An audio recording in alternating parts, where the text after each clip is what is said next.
Yeah. This song, our theme song always gets me a little bit excited. And not in the way. You ever want to change? You ever want to upgrade it or anything? Yeah, of course I do. We've had it for a long time. Yeah. We've had two, oh my God, out of 262,000 episodes that we've done, this is like, we've only had two theme songs. I like exploring, but it would be cool to have different themes, different excitement. But hey, Oh and usually, I want to go ahead and say this. You know how we usually like to be face to face. I mean, that is the only way we do. But the only way that I think, our true connection, our true passion, chemistry, and love for one another comes through. Well, our love comes through via podcasting, but we have an exciting episode today, and we had to do it this way because we're gonna actually have a guest on our show, which I'm really excited about. Episode 214 of SlashU today, and yes, we're going to have a special guest later in the episode where we're going to interview the writer-director of the movie. I think he might be bringing on a friend as well. I think he might be bringing on his co-director.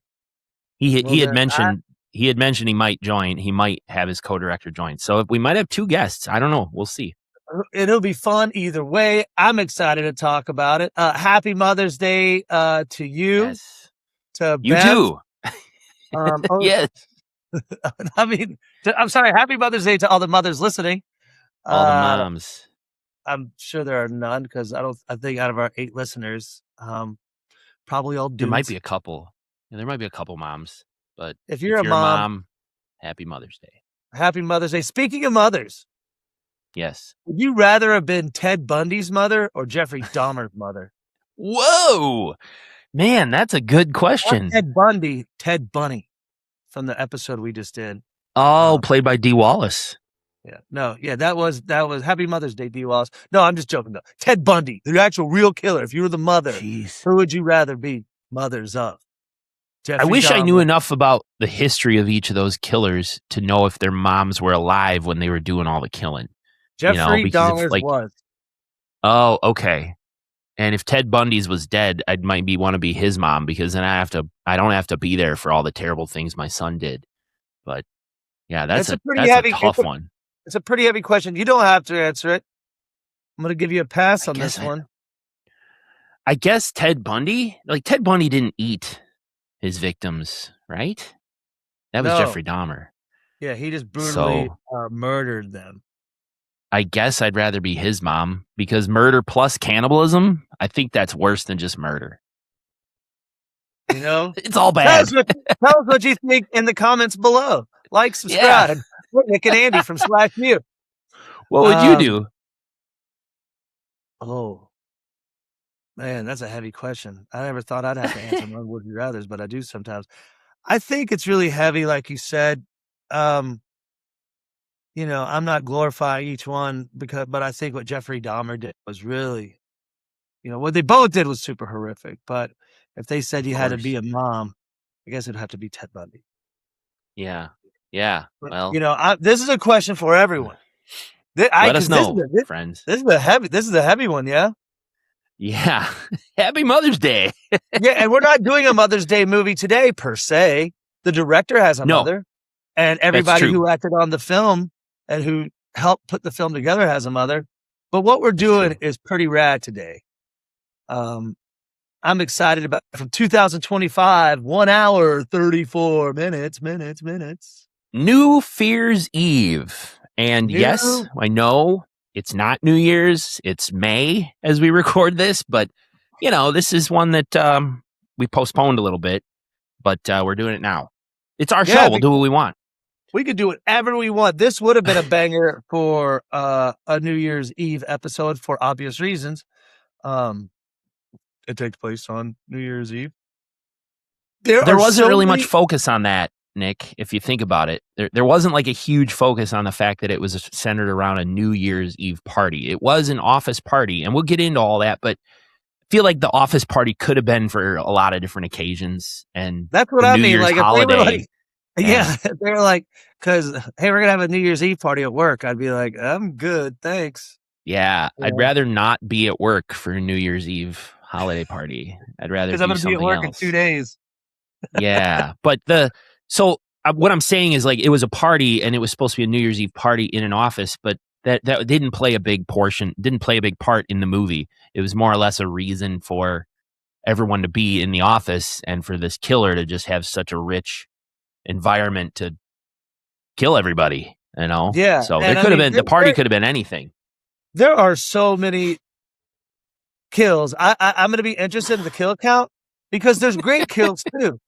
Very Yeah. creative approaches to um the slasher genre, if you will, because I even dug the costume of our killer and how they Yes. have opened it up for us. I mean, I can't wait. Like the We're going to the be room, talking to PJ Starks, writer director of this movie. I didn't know if we mentioned his yeah. name yet, but there it is. And so I Oh have yeah, questions for oh yeah. We PJ. got we got so excited we didn't even really think of. Yeah. I Yeah, got I think questions for him. I'm sure you have questions for him. You're right. the This one opens up for the possibility of a sequel for sure. I want to oh ask him my about that. Absolutely. Along with a lot of other things. We are going to spoil this movie. Even in our interview with him, we're going to spoil the whole thing. So if you've not seen New Fear's Eve from 2025, go watch because we're going to spoil a lot of stuff. And this movie is, whew, it's full of really good practical effects, really good I mean, creative right from the kills. start, right when you hit like back in the day, hit play. Right when you start this movie, it's like, okay, let's go. Do you have a cliff kill Yeah, for this movie? I do. I do. Would you like me to get into it? Let's get into this special edition of Cliff Kill Lil Dotes Oats, brought to you by mothers. For that special mother, whoever you call mother in your life, this one's dedicated to them. And now, Andy's Cliff Kill Lil Dotes Oats. Thank you. Thanks, Mothers. Mom. Thanks to all the mothers. All right. Well, the Cliff Kill Notes, brief summary of the movie, so you can follow along with us. This one's pretty easy to follow along with. The employees of Hooper Industries are a group of generally lazy, unmotivated HR nightmares, but they all seem to have one thing in common. They don't like their boss, Mr. Dugan, played by the amazing, The uh, amazing. Dave Sheridan. Anyway, Mr. Duke, he's announced that there are going to be layoffs at the company. But first, Nick, there's a mandatory New Year's Eve party that they all must attend. Unfortunately, there's also a killer on the loose called the Doctor, who's seemingly on a mass rampage of random murder. Seemingly random murder. When the Doctor comes upon the New Year's Eve party, a mass slaughter begins. A few of the employees must band together to either escape with their lives or stop the Doctor in his tracks. That's about the gist of the movie. I didn't want to spoil too much more than that.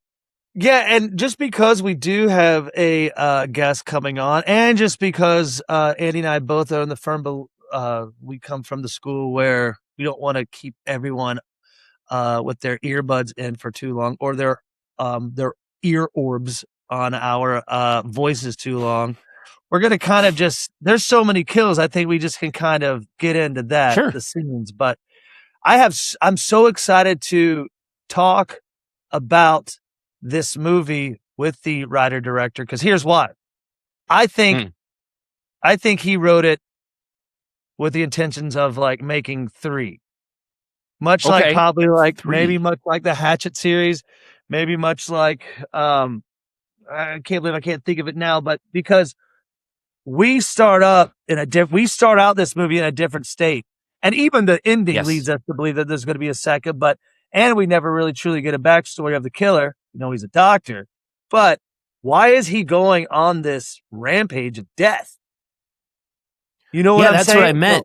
Yeah, that's what I meant in the Cliff Kill Notes. It seems like it's random because you're right. The movie starts in West Virginia West Virginia. and we jump right in. Seriously, I count it with like 5 separate real gory kills that the news is covering. We watch them happen and then we watch like a news clip explaining another body, another murderer, and Yeah, I mean that's it. And We it's get all in West shears. Virginia. In West Virginia, the killer takes some gardening shears and just gut someone to the face. Then we get Yep.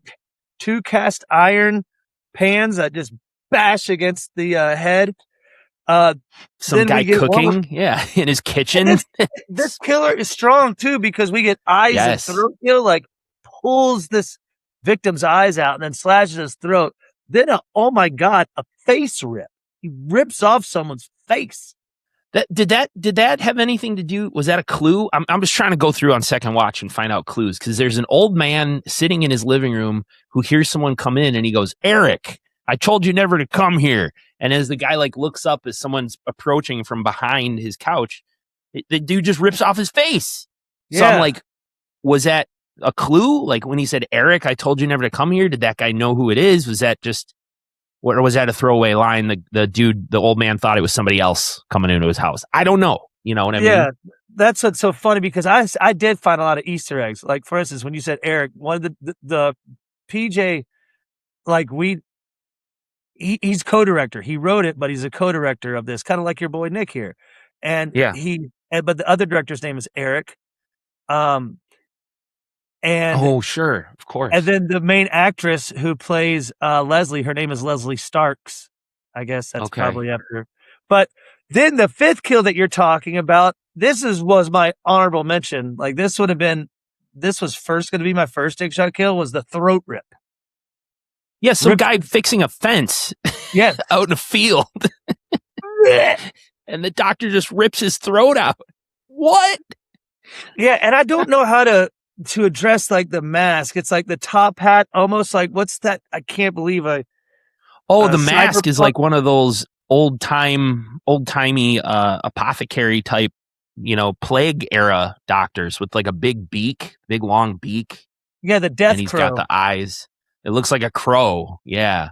It's pretty steampunk looking in my opinion. Thank you. That's what I was looking for. I was thinking cyberpunk, steampunk. That's it.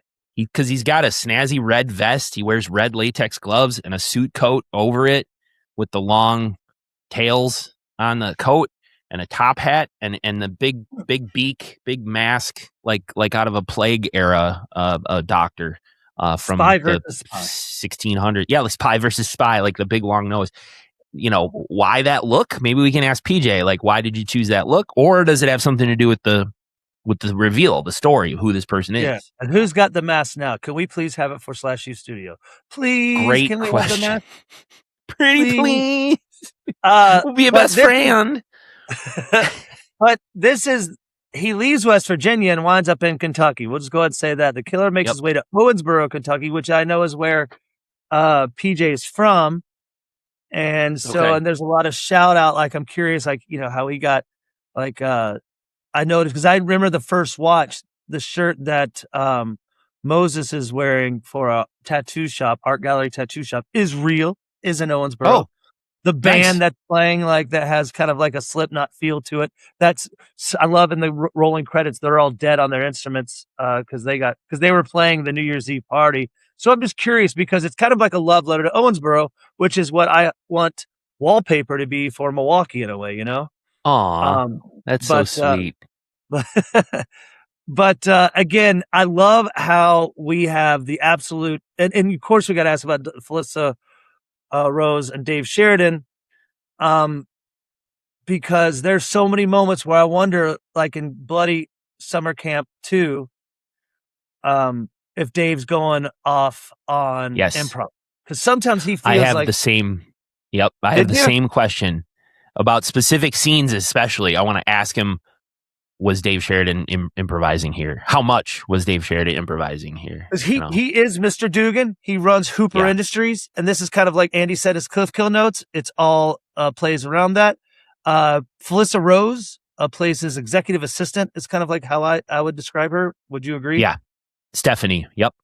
Oh, Stephanie. Thank you. Yes. That's her name. And we're meeting at the beginning. We meet all it's just like a lot of other slasher movies. You meet the main players slowly and establish their attitudes. And you're right. There's a ton of staff in this movie in this Hooper Industries. I like how the vast majority of them wear like a pale blue polo shirt and slacks. That's their uniform. and that generally speaking, they all seem pretty lazy, pretty unengaged at their jobs, maybe not the best employees. It's kind of like trying to be an office where nobody's motivated, nobody gives a fuck. Yeah, all jokesters and pranksters. We only HR really nightmares. Yes, exactly. That was a perfect description. They all are HR nightmares, every single one of them. Even the HR consultant himself. But our Yes. three characters who we really follow, best friends Brian and Moses, and their other pal, Leslie. Leslie. And Leslie seems to have a little thing for Brian because they've been like best friends since like back in the day. I And agree. Moses is he's probably got an STD. He's always at the bar. He's our comic relief, if you will. There's a lot of comedy in this movie, but it focuses a lot about how Moses hides his true feelings behind his humor. He masks who he is behind his humor. He even admitted at one point in the movie, I don't remember when, but Moses even admitted, like, I'm the comic relief here. Everyone knows that. or something like that. Yeah. It's like, yep. Very self-aware. So, But yeah, we're meeting everybody. The thing that's happening though before this big New Year's Eve party is that Mr. Dugan calls in Brian and Moses because he's like, I need witnesses because I'm about to do a lot of firings. We didn't have a great fourth quarter. Yeah. Yes, we got to let a lot of people go. And that was probably the firing scene is probably my favorite scene in the whole movie. 100% agree. Exactly one of the scenes I want to ask PJ how much of that was improvised, because Dave Sheridan is a fucking talent in that scene when he gathers everyone in the kitchen area or conference room, whatever it is, and he's just like these one-off one-liners to the different people there. And I love the HR guy who's named Norman, who's like, on what grounds are you firing these employees? And he's just like, these grounds, the ones we're standing on right here. All the grounds I need. But while this is happening, we cut to a scene where there's a mom and daughter who are leaving quickly. They're like trying to get out. Yeah. They're talking about, we need to get to my brother's place, Uncle Mike. Yeah, the mom seemed as like panicked for some reason. Yes. She's upset and in a hurry, and the daughter's kind of like, "What the hell's going on? I don't understand what." She's like a teenage daughter, and like, should we call? We'll call your sister on the road, and it's actually revealed a little bit later that, not a little bit, like within a few minutes, that this is Leslie's mom and Leslie's younger sister. Yep. Yeah, so it's just sort of deepens the mystery because mom knows something. Mom knows something, and she's like desperate to get out of there, get on the road. She's upset about something, and the sister is like, should we call Uncle Mike? No, we don't have time. Let's go, and what ends up happening is mom's like, shit, I left my cell phone in the garage. She goes back in the garage to get it, which every horror movie, oh, I left something in the other room, I'm going to go get it, is a death sentence. It is a great, the daughter runs to the garage door because she hears sounds, and when she opens the garage door, there's her mom, strung up, dead. And as she screams, she is grabbed by the back of the head, and her head is sawed like brain surgery almost, but with just a hacksaw just up the skull. The sound effects too. The sound effects to these deaths are just insane, and I was just like, wow, they killed, like, I know good movies when they kill people under the age of 18. I'm like, I'm not saying but so many horror movies are afraid to touch that because it's, like, oh, we can't, but it's like, hey man, slasher doesn't if the killer wants to kill, he's not going to really discriminate usually, unless he's got some sort of weird killer's code. I don't do kids. Like, I don't know, man. But the sound, you're right. The sound contributes to it. We got the bulk of these are practical effects, and that's something we can ask PJ too. But practical effects coupled with the sound just makes it hit home that much harder. Big time. And this is like, and then we just cut to that beautiful scene that we talked about where we're talking, mass layoffs are happening.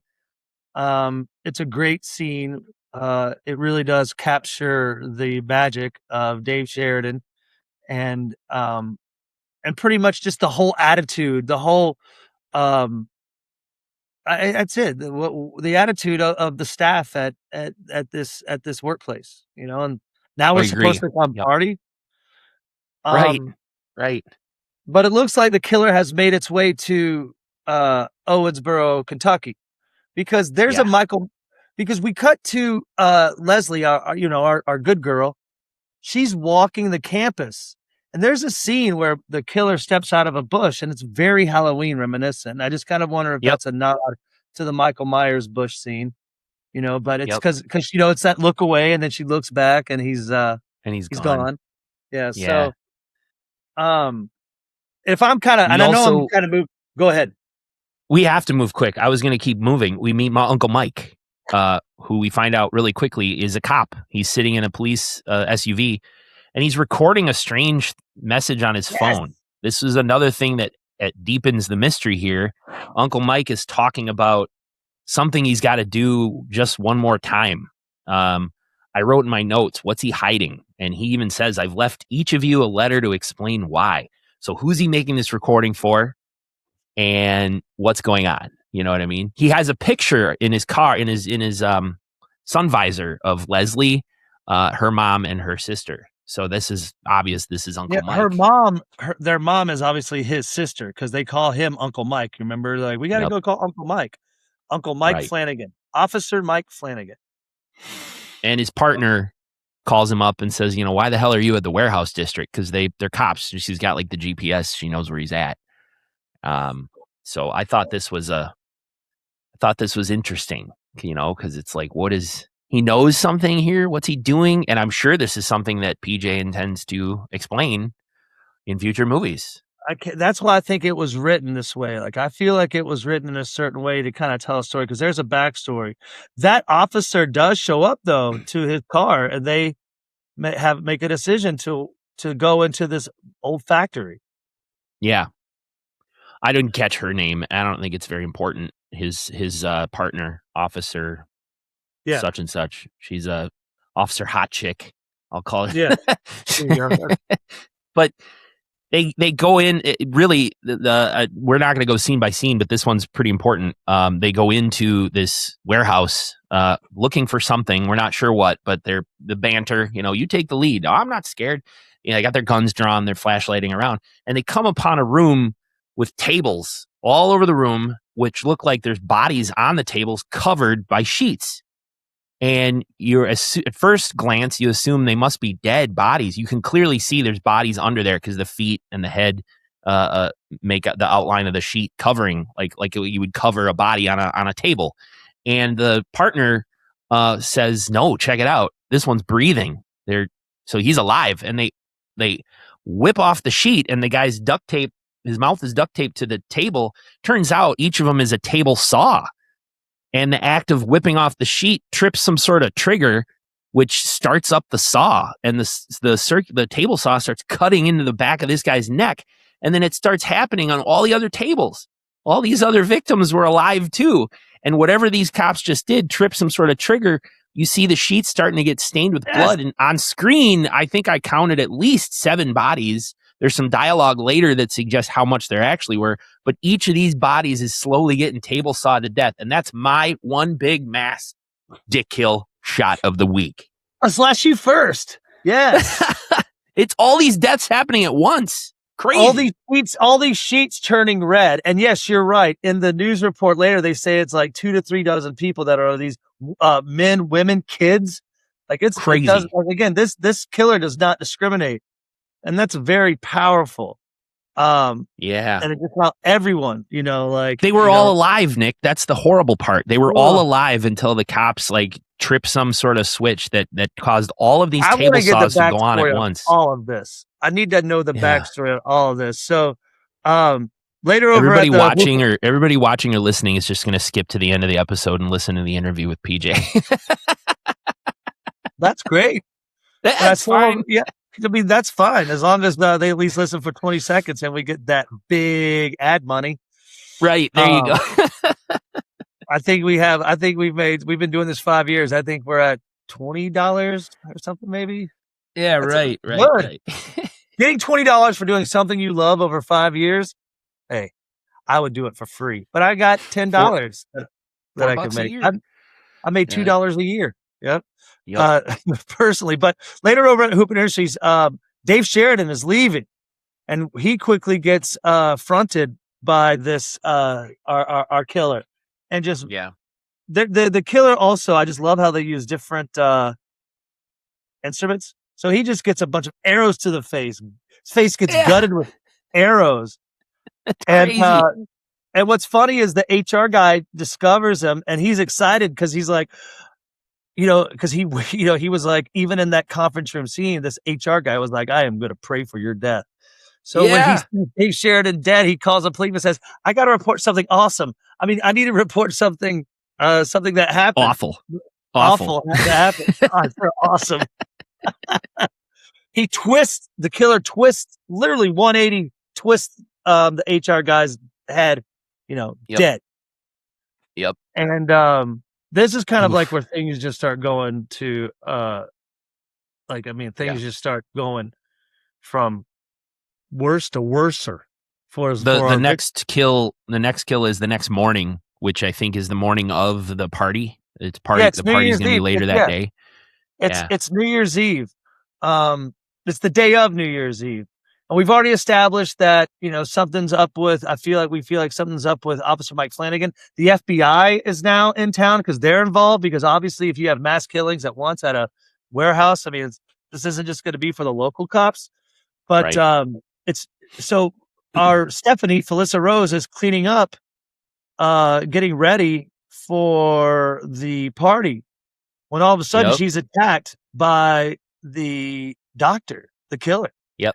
And he pulls out he kind of muffs her out like with chloroform. He used chloroform. Yeah. When she comes to, she's shackled in the bathroom over a toilet.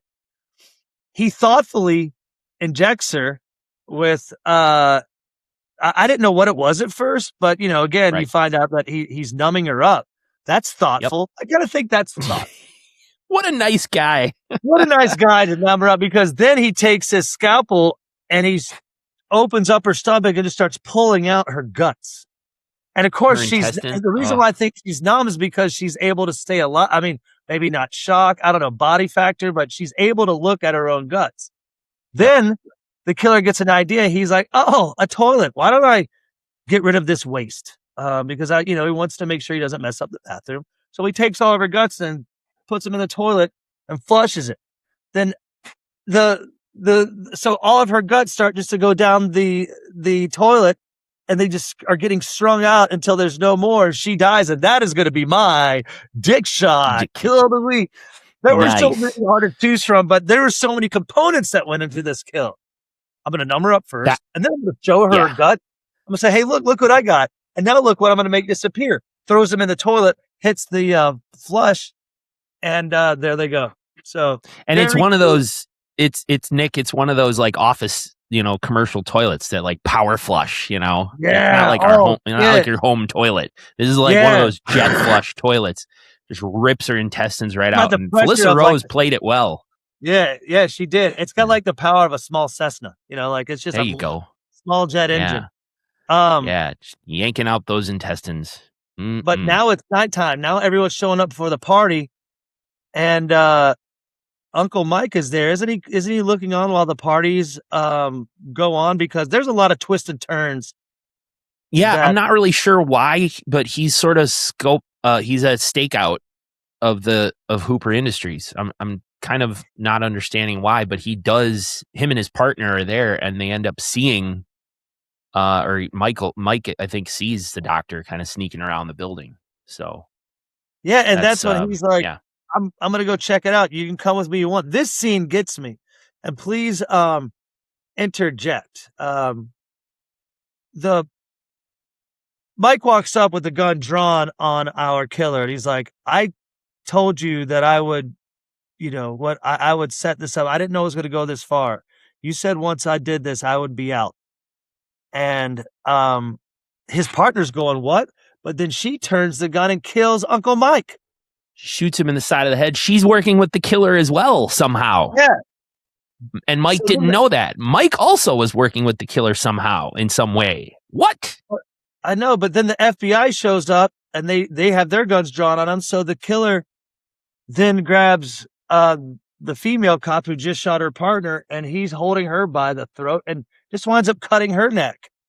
So the FBI agents unload on him, but right away, you know, he's wearing a bulletproof vest. Yeah, that never works. But so he kills both FBI agents then too. Yes. Like, I love it, and, you know. And he goes into the back door of Hooper Industries. There's some drunk dude comes stumbling out. Hey man, like let me. And that's like how he gets in the building. Yeah. Kills that drunk guy and gets into the party. Decapitates him. He decapitates him. And this is when also too, like, our three pals, Moses, Brian, and Leslie, realize they're being stalked by the same killer. Yes. And it's like, so they're like, oh, you're seeing the same thing too. So the story's trying to get pieced together. But this is when this is when the true killings begin. The killer has made his way into the office party, and it just begins. He walks in, there's a group of people talking at a party. Like, you get an axe to the stomach, you get popsicle, you know, the tongue depressor. There's three party goers with the axe, and then there's a Die Hard reference, because I think he killed somebody off screen, but he tied the guy to a chair and he wrote, I need a new patient, ho ho ho. And the guy's like, I get the reference because it's a reference to Die Hard. Or like, now I have a gun, ho ho ho, which what John McClane did in the Die Hard movie. So that guy got killed somewhere else, and the doctor tied him up to a chair. There's the three party goes with the axe, the Die Hard reference, and then you're like you said, popsicle sticks to the eyes on somebody. Which doctors use, tongue depressors. Yeah. And then he takes a stethoscope and wraps it around a dude's neck and cracks his neck, and breaks his neck. Yeah, I mean, that is just like a double throat slash. That was a 3 throat slash. There's 3 people sitting on bar stools. He walks past, and the one says, like, nice costume, asshole, or something like that. And the doctor whips out his scalpel, and in one swipe, swipes all 3 of their necks with his scalpel. I put in my notes as a threefer with the scalpel. Threefer. That's awesome. Because even like there's people at this party too. Like, Leslie has this boyfriend that's kind of like a no good Nick. He shows up at the party and she's like, get the fuck away from me. So is an ex. Yeah. Yeah. But he finds another girl to hook up with. So she's like, well, let's go get busy. And so they head to a room. But she's like, I got to go call my boyfriend, Ned. He's really into ass play and fruit roll-ups. I'll be right back. Get in on this. Yeah. Yeah. So they all get knocked out by chloroform. Well, not Ned. He hasn't made it yet. But the girl and Leslie's dumb ex, he's plastered to a table with his tongue out. Yeah. And she sat across from him with a gag in her mouth. Yeah. He cuts his tongue and throws iodine all over it, picks up a meat cleaver, and actually, like, he's gonna, like, does that, like, you know, fucking with him. Like, I'm gonna fucking kill him. Like he's gonna cough his tongue. Yeah. Yes. But then the meat cleaver goes all the way across the table into the female's throat. Guts her neck. Slashes her throat. Yeah. And then it's, this is again, just where I get like the sound effects. He then grabs a drill, a handmade drill, and goes back to the dickhead boyfriend's head, you know, with the tongue. While he's sitting there with his tongue cut, iodine, takes a drill, a hand drill, and just drills, and it makes that.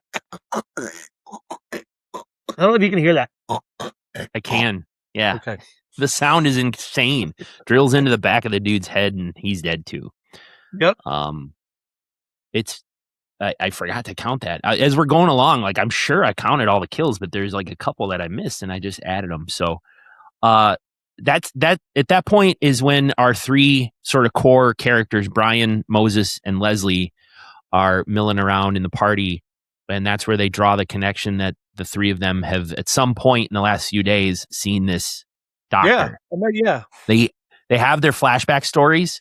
In fact, in Moses's flashback story, he saw Uncle Mike at a bar, you know, and Uncle Mike said, like, offered to give him a ride home that night and stuff like that. So the 3 of them, for some reason, have seen the doctor at some point within the last few days, and now we're caught up back to the party. They're walking through the hallway, and the doctor just storms up from the other end of the hallway amongst two other party goers, and the three of them look like, holy shit, that's the guy. The doctor picks up a wine opener corkscrew and kills those two party goers right in front of our three heroes. There's he shoves it into, I think, the one girl's eye, and then he yanks it out, and then he shoves it into the other guy's chest and works it up his chest, and you see his intestines plop down onto the floor. I labeled it corkscrew twofer.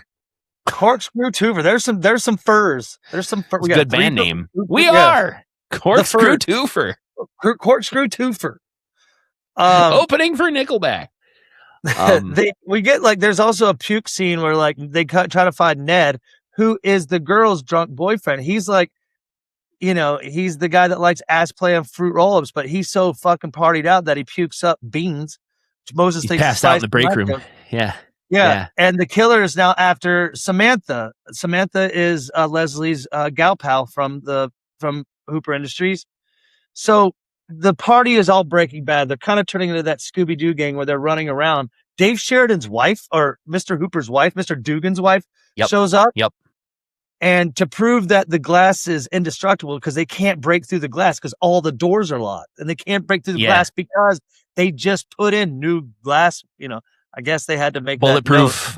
Unbreakable bulletproof glass. I guess Hooper Industries makes some pretty intense shit. But to prove that, the killer takes his wife's head and bashes it against the glass a few times, knocking her out. And this is like when it's coming in. Yeah, there's two more. There was her friend Stephanie gets two pairs of scissors through her neck, and then while they're trying to find a weapon and things. Samantha. Stephanie was Samantha. Oh, that's Samantha. Okay. Stephanie is Felissa Rose. Samantha gets the double scissor kill. Another twofer. Yeah, you're right. Yeah. And then this dickhead. I had to make the joke. Go ahead. They find a dildo in someone's office, like a literal dildo. And when the killer comes up on him, this dude throws the dildo at the killer, who just catches it in midair, and he whips it back, and it hits the guy in the eye, right into his brain. What was that dildo made of? I don't know. The killer whipped it hard. That would have been a perfect line to say, like, he really was a dickhead. There you go. Perfect. But the guy slumps over into the wall, and the dildo sticks to the glass, and he slides off of it. And that's crazy. And the last words he says is stepsister. Right. As they're but then we get our core three are all that's left, and they're trying to escape. And Leslie has found a phone in some sort of maintenance hallway. She's managed to call out to the cops, but the doors are chained shut, and it's Brian and Moses and Leslie, and the killer has them cornered. And really all that happens is Brian and Moses both decide to gang up and try to hold this killer at bay to get to allow Leslie to escape with a bolt cutters they found, cut the chains and escape. So I wasn't sure if Brian and Moses actually are dead, because we leave them each holding on to one of the killer's legs. The killer stabs Moses in his back several times with this scalpel. That doesn't necessarily mean he's dead. And I think he, just punched Brian a few times or stabbed him in the back with a small scalpel, but he kept doing it. But it was able enough for Leslie to take the bolt cutters, get out, and when she runs out, the cops are already there. Yeah. So when cut to, I don't know if they made it either. That might be something that's going to come up in the second one, which we hopefully will find out. But Ned made it. That's good news. I'm really glad that the guy who likes fruit roll-ups and ass play made it.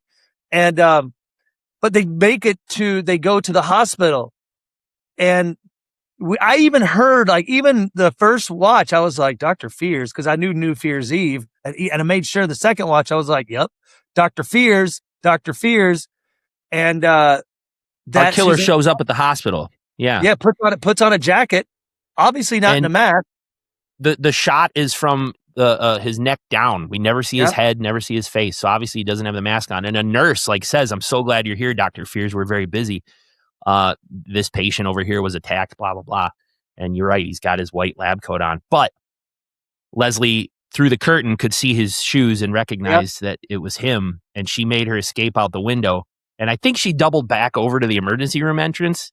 because all we get is this long shot of the you could see the silhouette of the doctor looking out the window after her, and she's at the emergency room entrance, and she's like, "Come get me, you motherfucker," and that's the end of the movie. Roll credits. And that part 2 Yeah. is going to be my first question. And I did notice this was also dedicated to a mom. So I'm curious about that too for Mother's Day. So, well, cool. Well, I can't wait to get on the phone with, Yeah. we get on the call with PJ Starks because this was a fun one. And I'm curious about budget, about so many things. So we're running right on time. So, okay. So that concludes our little, overview of the movie. Let's toss it to our interview with PJ. Okay. Here we go. Hello, everyone. Woo! Welcome to our interview. What up, Andy? Hey, Lil Nick. Is that Lil Nick? You look paused. You look sad. Are you okay? I am a little sad, Lil Nick, but I'll be okay. Uh-oh. How you doing, man? Yeah. It's good to see you. Yeah, it's good to see you too. What's on your hand? Do you got like a puppet? It's a zombie. Oh, that's cute. It's pretty cool. So I wanted to tell you about a new film I'm doing. All right. Talk to me about it. Well, it's rated NC-17. Whoa. It's called Little Nick and Mr. Bleep. Little Nick and Mr. Bleep. Yeah. What's it about? Bad. About a zombie penis. Oh, my. I have a zombie on my hand. It's going to be great. Here's the gist of it. I am the star of it. And my name is, I'm not Little Nick in the film. My name is Frank. So what happens is my penis gets bitten by an unwanted person. Mm-hmm. And then my dick turns into a zombie. Wow. Just the penis, eh? Just kidding, Andy. It's me. Oh, it's you. I was going to say, maybe we should explain what's going on. For people just listening, that was a little action figure. So we did have a schedule with the writer director of New Fear's Eve, yeah? Yes. Yeah. Due to unforeseen circumstances and an illness, we were not able to connect. So we just couldn't connect, unfortunately. So anybody who was looking forward to that, we're very sorry. But we were going to wrap up like our thoughts on the movie. Does that sound good to you? Yeah, I think, but I do have a quick thing to ask you. Tell you. I saw a movie called Deep Water. Okay, what's it about? I feel like I've heard of it. It's where a plane crashes in the middle of the ocean and sharks attack. So let me tell you this. You get 2 action movies in one. It's a crazy fucking plane crash. And crazy shark attacks after. Wow. So it's here's Nick's 5-second review. It's cool, but wait till streaming. And that's it. You saw it in the theater? Yeah. Jody and I like our manager, Jody. We both like shark movies as much as horror movies. So and that's why I think what inspired us to do Shark Week here at the U. Yes. So, but this one I wouldn't do because it's like legit real. We like to do, of course, like Ouija shark or doll shark. Can I confess something to you that stays between you and me and not, millions of people? Yeah. I have a pretty severe fear of deep water. I do not like water where I can't see the bottom. It makes me very uncomfortable, very anxious. I don't like it whatsoever. Jody is the same way, my brother. She is working through that. But like, for instance, like when we go swimming at a lake, like as long as you can stand up, you're good, right? Oh, for sure. For sure. Yeah. But once you kind of start to get above head, you're like, okay. Yeah. Well, I mean, even if I was in like a 20-foot deep swimming pool and could see the bottom, I'd be okay. But let's say you and I were kayaking and we're out in the middle of the lake, I wouldn't have any problem with that. I'm in the kayak. If I fell in the water, I would not like it. I would kind of freak out a little bit. Now, I wouldn't like thrash around and drown. I'd be able to keep my head long enough to be rational about it and try to climb back out. But I would be not happy. What about Don't like it.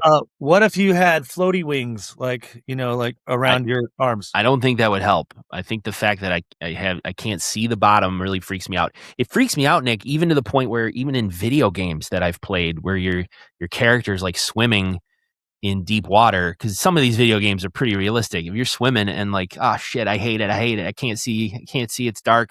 I don't like it. Freaks me out. So yeah, I get like a anxiety. So, but let's yeah, that keep that a secret. Don't use that against me ever. No. And hey, all 8 listeners out there, keep it cool and respect Andy's sharing, because this is a safe space for us all. I'm sure some of you have fears, and you wouldn't like your fears being laid bare to be used against you. But we should talk more about New Fear's Eve. New Fear's Eve, yeah. I mean, we kind of discussed a little bit before. This is kind of impromptu, so we still got to make it fun. So I believe that I will start by saying, Andy, I believe this film was written knowing that there was a sequel going to be made, because there's a lot of backstory that we still need from this movie. I think they could kind of make it a prequel, because we need to find out more information. There is more information in this film that we need to learn about. So I believe I agree. That was the intention. We uncovered, or we discussed a lot of it. We zipped right through it really fast in the first half of this episode, and where we left it, never saw the killer's face. Our final girl, Leslie, was like, "Come get me, motherfucker!" And he was just standing, shadowy silhouette in a window in the distance. Never saw his face. Dr. Fears. So we don't know the connection with her, the connection with her family, sort of thing. Are Moses and Brian still alive? Right. We don't know that. I mean, there's a lot of loose ends, and it all points to sequel. Yeah. And backstory too. So we could still see, like, Uncle Mike, what happens with him? Uncle Mike, like the story that why he was working for this doctor. So this could be like a trilogy written, kind of like, like how maybe George Lucas, originally knowing that when he wrote Star Wars, Empire Strikes Back, Return of the Jedi, those weren't going to be the first installments. Oh, well, that's debatable. I mean, I'm sure George Lucas had an idea for those 3, but he's claimed that he had ideas for the prequels and the sequel trilogy. And there's a lot of nerds who are like, bullshit, George, you had no idea what you were doing, especially with the prequel trilogy and the parts 7, 8, 9. I don't know how much I believe George Lucas thought it all out. I think he probably was just making some of it up as he went along. But that's a whole different franchise. Yeah, because now the new franchise is Boba Fett and Baby Yoda, and I just don't understand it. Like, I don't understand. Like, people are like, oh, oh God, I can't wait, and I'm not. Well, I don't want to go down the Star Wars road, but The Mandalorian as a show was really good. I liked it. Now this movie coming out probably just could have been another season of the show. It probably could have been 4 or 5 episodes of the show, but they cram it all into a movie. Who knows? It's okay. I mean, Star Wars is going to print money for Disney long after we're dead, so I'm not worried about it. It's going to print. But New Fear's Eve, looking forward to more. I'd like to learn more about the lore, the story of the killer, who he is, why he's doing this, connection to the Leslie's family. Still haven't met their family. They have a father. Like, see, that's the thing. We've met an uncle and a mother and a sister and 2 sisters. One sister and the mother and the uncle are dead. Only Leslie is alive. So, like, I think, like, there could be a lot of different things. It's interesting. It's going to hopefully make for more good, fun stuff. Because, man, the kills. You want to do a kill count? Yeah, do a kill count, because this is going to take a while. So I'm going to go read a book. I'll be back in about a minute. Yeah, right. You're going to go crack War and Peace. It was the best of times. It was the worst, because we got a lot of kills here. So the movie started out, remember, with those news footage. We had the guy gardening, shears down his throat. There was a guy cooking, cast iron pots smashed his head. There was some dude running in the park with earbuds similar to what I'm wearing, and his eyeballs got ripped out. And there was a guy with a fence or an old man in a house going like, "Hey, I told you not to come by here," and his face got ripped off. There was a dude with a fence and his throat just got ripped out. And all that was before the title card. Then you had like Leslie's mom and Leslie's sister both got killed trying to leave.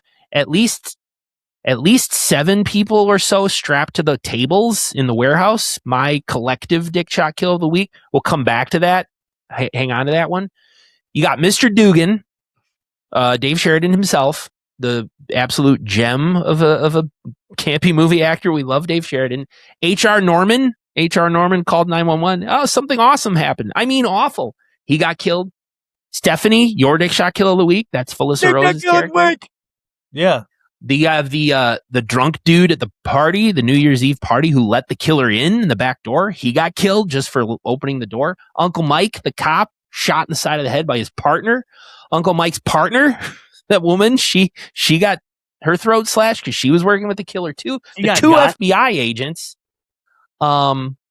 3 partygoers with an axe when the killer walked into the party and promptly killed 3 of them with an axe. There's a Die Hard reference. The guy who died off screen and got strapped to a chair that said, "Ho, ho, ho, I need a new patient." He got killed. Popsicle sticks to the eyes, or tongue depressors, whatever you want to call them. Another guy with a stethoscope. A threefer with a scalpel. The doctor walks past and the guy goes, "Nice costume." Slashes 3 throats with the scalpel. The redheaded lady who's super kinky wanted to get her boyfriend in for a little threesome action. She got killed. Fruit roll-ups and ass Yes, thank you. Yeah. She got killed. The guy who had his tongue, on the table, he thought he was going to carve his tongue. They ended up drilling into the back of his head. He's dead. Yeah, Leslie's partner, yeah. Then there was the corkscrew when the doctor finally revealed himself to our main characters. Hey, I'm here at this party. He grabbed a wine corkscrew and he killed one lady and then slashed up another guy and his guts fell out. Twofer with the corkscrew. There's Mr. Dugan's wife who showed up at the party, got her head smashed against the front door to prove that the windows won't break. Yeah, that was very violent. There's a dildo kill where the dildo shoved right in the guy's eye. Then I have Brian ? Moses ? So we're not counting them. There's 32 plus however many there were in that warehouse that got the booby trap where all of the table saws turned on. So it's 32 plus however many there were there, which I think the police said there was a couple dozen. That's what I heard too. Couple dozen kids, so and they range from kids and So 32 plus, let's say 24. That's 56 people. This is a serial killer. Because I'm trying to think of movies that we've watched where it's been questionable to, like, I think Blood Diner was the most difficult because of the Nazi punk show. Blood Diner. Then there was Silent Night, Deadly Night 2025. Yeah, because the Nazi Christmas party. Did we ever get and I know we think we got one, but Sledgehammer or Sweatshop. Sorry. Sweatshop. Our official word on Sweatshop was 31. And again, that was another one where we kind of guessed near the end, but I think we found some source online where we said 31. Chrome Skull. Didn't he have some pretty bangers too, where he did. God, I hope they put something in. I think we were talking to Colby Does Horror. I think he was the one that was saying that there might be a third one, like someone could take over. I wish someone would. For Laid to Rest. Yeah, Laid to Rest for Chrome Skull. Absolutely. Because, it could be the final one, in LA, making it through. Right. Like the ending of when you think about that's what the doctor in this movie reminded me most of was Chrome Skull. He's a sort of appears to be a well-off or well-to-do killer. Remember, Chrome Skull, we know from part 2 is obviously has a lot of money behind him. Well, yeah, he made it. Yeah. We don't quite know that about the doctor in this movie, but we do know, if he's a doctor, like a legit doctor, he might be a normal guy in the daylight and a horrible killer at night, but we don't know much why he wears that plague style doctor's mask with the long beak. He's got the snazzy red vest. He reminded me most of Chrome Skull because he's super strong. He's got the mask on and he just seems to be unstoppable. Here's why I think we have 2 more movies out of this, because you do a prequel. So we go all the way back when the family was alive. And and it could be one, and then like halfway through the movie, we kick back up like 2 years later or whatever. And then it's Leslie saying, "Come get me, motherfucker," because it's very similar to what Adam Green did in all of his Hatchet movies, of course, stopping right where you left off. And I don't know. Go ahead. Do you think a second one in this series would be the prequel? So you got this Yes. one, and then the second one you see is the prequel, and it leads up to the events of the first movie, and then you do a third one that takes place after part one. Yeah, I feel like, I know that means you have to definitely watch all the movies, but Yeah, I feel that's the way Hatchet would be too. Like, I guess you could pick up Hatchet 2 and watch it through. You'd be like, "What happened?" But, yeah, um, you definitely still get a story behind it. So, yeah. there's definitely, I I think, liked it. a creative way where you could do a prequel and just kinda show everything You because could bring Dave Sheridan and Felissa Rose back if you did a prequel. Yeah, exactly. hell Yeah, yeah. you could start, like, it would start everything, about how the job, like, I don't know. What is Hooper Did Industries? What do Hooper they Industries do? do something to the Yeah, medical field? Like, their story you could yeah, it leaves the open imagination to the writing. So, yeah. And if that PJ were interests me. here, he could probably answer some of these questions. Yeah, because and then, like, if Dave Sheridan, it just seems like he does improv, like, when they're just like, "Okay, go." So they can just start rolling camera and then leave it to post to kinda edit out the best stuff, you know? 'Cause I Yeah, still think maybe that's they one thing do about multiple takes. Yeah, Bloody Summer multiple Camp. takes with him. Right. That's one thing we get. Hey, so I got an idea, Andy. Yeah. Why don't we play F, Marry, Kill? It's got to be quick because I got other things to do. I'm just, I'm just kidding. Go ahead. Okay. Uh, okay. Jason Voorhees, Uh-huh. Victor Crowley, or Michael Myers. F, Mary, kill. Fuck, Mary, kill. Haven't we played this before with those three? Oh no. I can't remember. I think I would kill Victor Crowley. I would marry Jason Voorhees and I would fuck Michael Myers. Because I think Michael Myers would be, you know, I think because he moves slower and I think he'd be more romantic. I think I would marry Victor Crowley. I would fuck Jason Voorhees, and I would kill Michael Myers. Wow. That's heavy, brother. And I'm That's not really going to explain myself. You don't have to. I got another idea. Why don't we Yeah, talk about what we're doing in the future because I summer's have it. coming up, and Yeah. I think people are ready to talk about movies, man, because we have a really fun one coming up after this one drops. And again, everyone, students of the U, I speak for Andy and myself, your professors. Sometimes, class lesson plans fall through, and you have to improv lesson plans. And this is one of those That's times true. where we threw an audible, and now here we are coming Yep. to you live. Well, yeah, more or less. Yeah. Hey, but I'm excited about the next movie, Andy, because we're going back to our roots. We're going back Yes. to the SlashU roots from 1983, 1 hour 29 minutes. Scream Time. And it's another anthology. I Usually love we've it. done a couple anthologies around Christmas, but this one's going to be a summertime anthology. A trilogy of 3 improbable stories of horror and the supernatural are combined into this low-budget thriller. That's the way to do it. Dreamhouse and Do You Believe in Fairies? Those are the names of the stories. So we got multiple directors, one writer, available on Tubi, MGM Plus, Scream Time 1983. I'm looking forward to it. I am too. I'm definitely looking forward to that one. I like these movies that we're bringing in, and I like that it's kind of like getting back to our roots. I kind of also like that it's kind of that it's a B movie, but it's a trilogy, and I like those Yeah. stories. I think Yeah. it's good fodder, and it's fun to bring into the mix. Well, And then, if you do the anthology thing right, it can be awesome. If you do it wrong, you wind up with Fright Before Christmas. God, that's a great. Andy, sometimes you say some of the most brilliant things on this podcast, and that was absolutely a brilliant one too. Because I Thank you. I cannot. I still like. I don't even think like if I met the director, I'd still be nice, but I would say, "Come on, man, you were trolling us." Like that. Were That you movie serious was set about? up to Yeah, troll. yeah. You You cannot be serious? serious. Yeah. There's no way. But moving on, No. just so everyone gets on their homework because it is summertime, and we still expect you to do your work, even though class is, it's summertime, and you think that Yeah. it's all about the party. There's still things you got to do here at SlashU.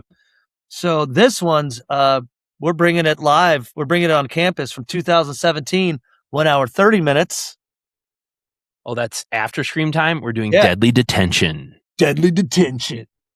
Bam, bam, bam. This is, I'm going to say this, Andy. I'm going to go and say it before you do the description.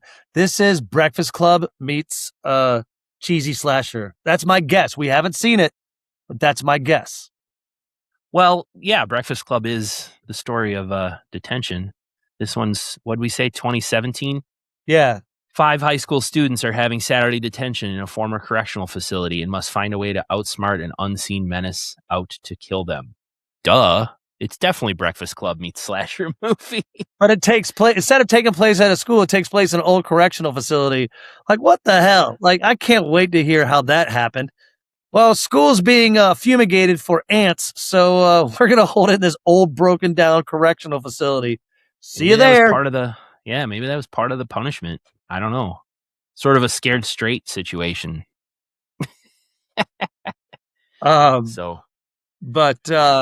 And then you want to talk about after that? So we're mapping out the next 3 here. Mapping out the next 3 because I want everyone to stay focused on their schoolwork. And I expect all of our students to do this. Good idea.